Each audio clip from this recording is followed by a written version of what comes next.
5 కాలేజీలు, మిగిలిన కాలేజీలు యుద్ధ వార్ ఫుటింగ్ బేసిస్ మీద పనులు జరుగుతూ ఉన్నాయి. ఈ పెద్ద మనిషి ముఖ్యమంత్రి అయ్యాడు, కాలేజీలు కట్టాల్సింది పోయి అమ్ముతానని చెప్పి ఈ మనిషి తయారయ్యాడు. పేదవాడికి మెడికల్ కాలేజీలు అందుబాటులో లేకపోతే ఆ డిస్ట్రిక్ట్ హెడ్ క్వార్టర్స్లో ఎప్పుడైనా ఒక మెడికల్ కాలేజ్ అందుబాటులో ఉంటే దాని అర్థం ఒక మల్టీ స్పెషాలిటీ హాస్పిటల్ అందుబాటులో ఉంది అని నిదర్శనం. ఆ హాస్పిటల్స్లో ఆ కాలేజీలు అక్కడ ఉంటే అసిస్టెంట్ ప్రొఫెసర్లు అందుబాటులో ఉంటారు.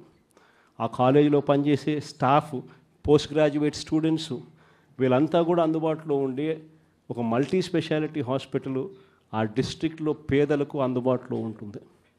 ఎప్పుడైతే ఈ మెడికల్ కాలేజ్ అక్కడ అందుబాటులో ఉంటుందో, గవర్నమెంట్ మెడికల్ కాలేజ్ అందుబాటులో ఉంటుందో, అప్పుడు ప్రైవేట్ రంగంలో ఉన్న ఏ హాస్పిటల్ కూడా పేదవాడిని ఎక్స్ప్లాయిట్ చేయని పరిస్థితిలోకి వస్తాయి. ఎందుకనంటే ఎక్స్ప్లాయిట్ చేసే పరిస్థితి ఉందంటే అక్కడే గవర్నమెంట్ హాస్పిటల్ ఉంది కదా, మెడికల్ కాలేజ్, ఆటికి పోతామని చెప్పి చెప్తారు ఎవరైనా కూడా. ఆ పరిస్థితి నుంచి నాశనం చేసి కాలేజీలు అమ్మడానికి సిద్ధపడ్డాడు.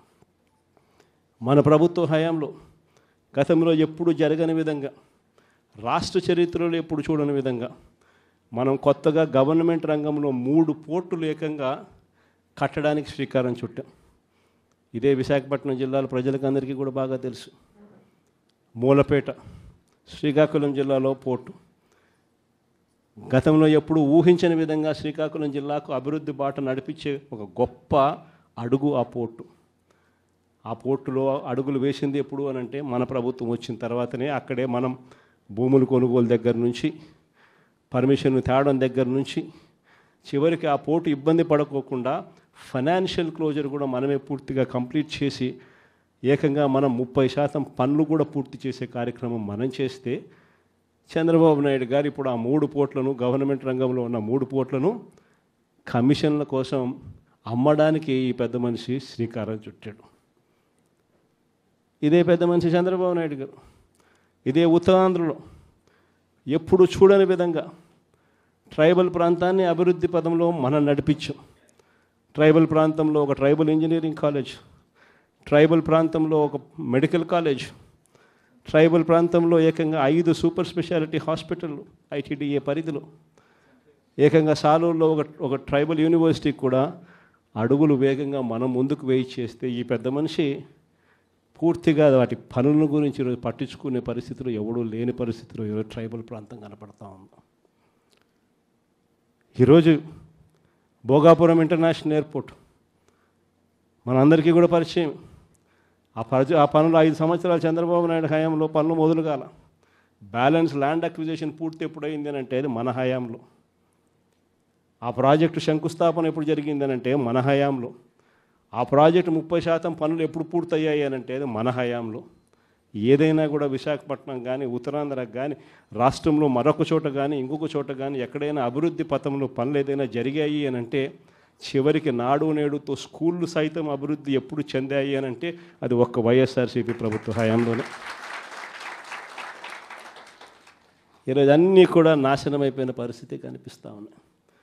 ఈ పెద్ద మనిషి అన్ని రకాలుగా కూడా వ్యవస్థలన్నీ నాశనం చేశాడు. ఇచ్చిన హామీలు ఏవి కూడా నిలబెట్టుకునే పరిస్థితిలో లేక ఈ పెద్ద మనిషి ప్రతిదీ కూడా ప్రజలను వెన్నుపోటు పొడిచే కార్యక్రమం చేస్తూ ఉన్నప్పుడు ఆ టాపిక్ నుంచి ప్రజలను డైవర్ట్ చేసేందుకు ఏ ఒక్కరూ కూడా ఆయనను ప్రశ్నించే స్వరం వినపడకుండా చేసేందుకు ఈ పెద్ద మనిషి చేస్తూ ఉన్న పాలన భయానక పాలన సృష్టించడం. ఆ భయానక పాలన సృష్టించడంలో భాగంగా ఈరోజు రెడ్ బుక్ రాజ్యాంగం నడుస్తూ ఉంది. ఈ రెడ్ బుక్ రాజ్యాంగంలో ఎవరైనా కూడా గొంతు విప్పుతారు చంద్రబాబు నాయుడుకు వ్యతిరేకంగా అని చెప్పి ఎక్కడ చంద్రబాబు నాయుడు గారికి అనిపించినా వెంటనే ఆ మనిషి గొంతు పట్టుకోవడం, ఆ నులిపేయడము అనేది ఎలా అనేది మాత్రమే చేస్తూ ఉన్నారు. మొట్టమొదటిసారిగా చూస్తూ ఉన్నాం మ్యానుఫ్యాక్చర్డ్ విట్నెస్లు. అంటే ఒక నేరంతో ఒక మనిషికి సంబంధం ఉండదు, కానీ ఏకంగా వీళ్ళకి సంబంధించిన ఒక వ్యక్తిని క్రియేట్ చేస్తున్నారు. ఆయన చేత ఆయనను అప్రూవర్ అంటున్నారు, ఆయన చేత ఇష్టం వచ్చిన మాటలు మాట్లాడిస్తున్నారు, ఒక ఎవిడెన్స్, మ్యానుఫ్యాక్చర్డ్ ఎవిడెన్స్ క్రియేట్ చేయిస్తున్నారు.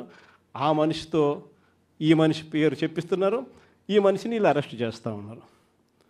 ఇంతవరకు ఎప్పుడు హిస్టరీలో ఇటువంటి కార్యక్రమాలు ఎప్పుడు జరగల.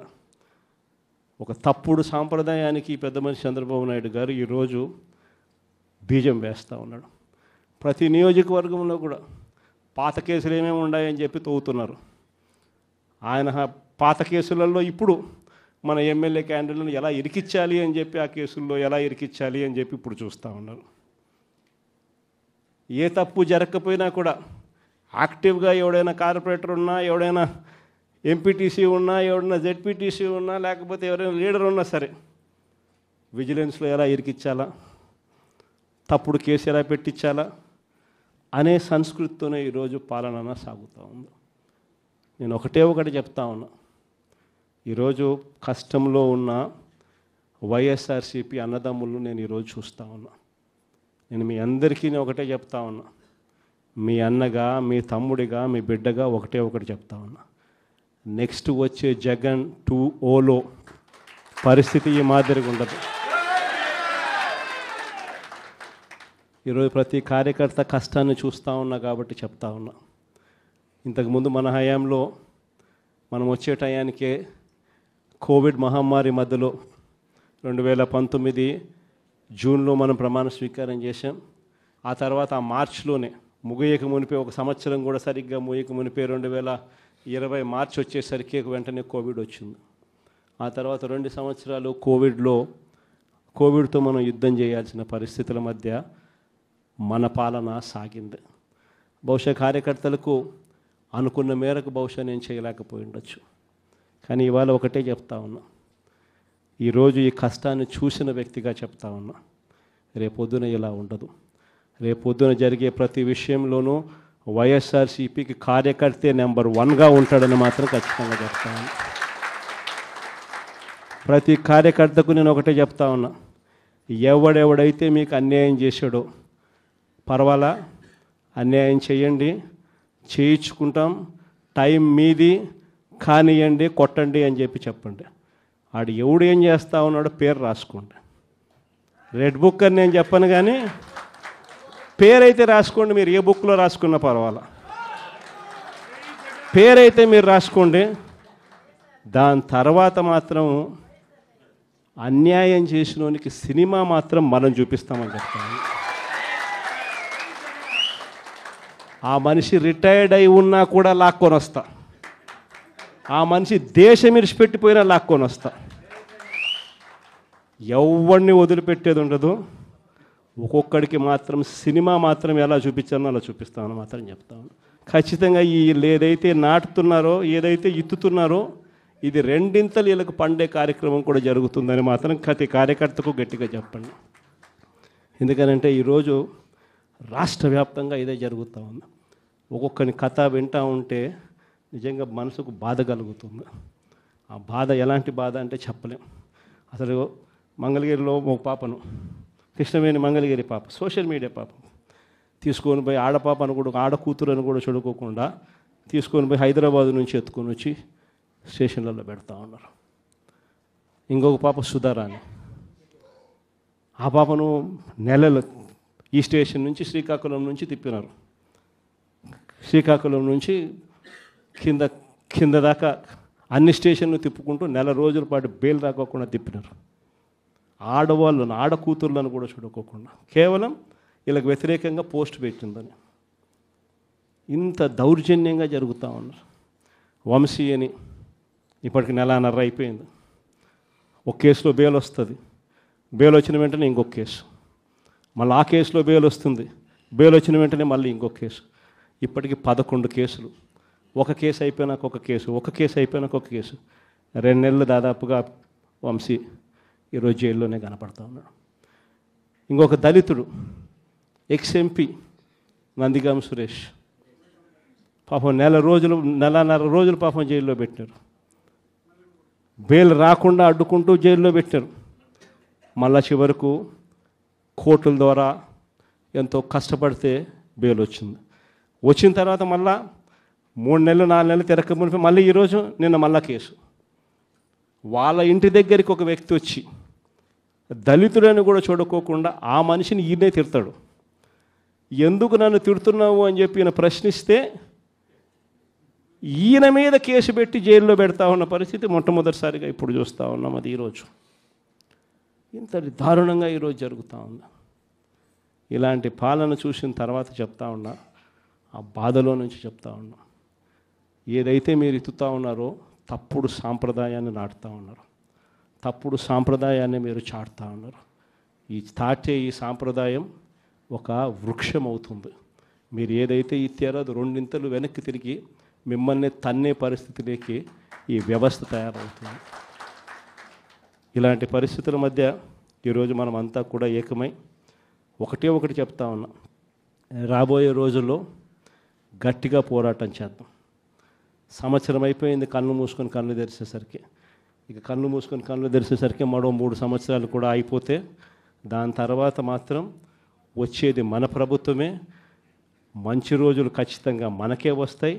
ఒక చీకటి అయిపోయిన తర్వాత ఒక పగలు రాక తప్పదు అన్నది ప్రతి ఒక్కరూ గుర్తుపెట్టుకోమని ఈ సందర్భంగా కోరుతాను. ప్రతి అడుగులోనూ కూడా సంవత్సరం అయిపోయింది కాబట్టి ఇక రాబోయే రోజుల్లో ఇంకా ఉధృతంగా కూడా ఉద్యమాలు చేయాల్సిన పరిస్థితుల మధ్య మన పార్టీ ప్రయాణం సాగుతుంది. ఈ లోపల మనం గ్రామ స్థాయి దాకా కూడా మనం వెళ్ళిపోయి గ్రామ కమిటీస్ ఫామ్ చేసుకోవడం దగ్గర నుంచి మొదలెట్టి బూత్ కమిటీస్ ఫామ్ చేయడం దగ్గర వరకు కూడా పూర్తిగా మనం చేసుకోవాల్సిన కార్యక్రమాలు, ఏర్పాట్లు అన్నీ కూడా వ్యవస్థీకరణగా మనం చేసుకునే కార్యక్రమం మనం చేసుకుందాం. దాని తర్వాత ఉద్యమ బాట పట్టాల్సిన సమయంలో ఖచ్చితంగా ఉద్యమ బాట పడుతూ ఈ ప్రభుత్వం చేస్తూ ఉన్న తప్పులను ఎండగడుతూ, ప్రభుత్వం చేస్తూ ఉన్న తప్పుడు పనులను ప్రజలకు ఎత్తి చూపుతూ మీ పాత్ర మీరు పోషించాల్సిన సమయం కూడా వచ్చింది అని చెప్పడానికి ఈ సమావేశాలన్నీ కూడా ఏర్పాటు చేసి మీ అందరి సహాయ సహకారాలు కూడా తీసుకునే కార్యక్రమం కూడా చేస్తూ ఉన్నాం.